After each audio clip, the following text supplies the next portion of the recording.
दरम्यान बीडमधील मारहाणी प्रकरणी योग्य कायदेशीर कारवाई केली जाईल अशी माहिती उपमुख्यमंत्री अजित पवार यांनी दिली आहे।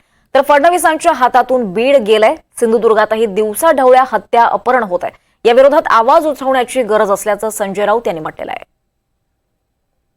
त्याच्याबद्दलची माहिती मला पोस्ट म्हणजे फोटो आलेले आहेत। मी त्याच्या संदर्भामध्ये एसपी आणि कलेक्टरला सूचना दिलेल्या आहेत। हे नक्की कुठं झालंय, त्याला कोण जबाबदार आहे, आणि जर ते तिथंच घडलेलं असेल आणि कोणी जबाबदार त्याच्यामध्ये असेल तर कायदा श्रेष्ठ आहे, कुणालाही पाठीशी घालण्याचं कारण नाही, त्यांच्यावर सक्त कारवाई करा अशा सूचना दिलेल्या आहेत।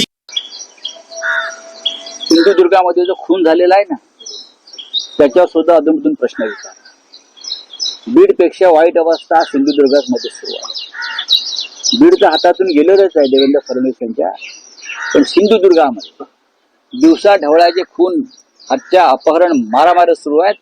त्याच्यावरती तिथे जाऊन आवाज उठवण्याची वेळ आलेली आहे। एवढं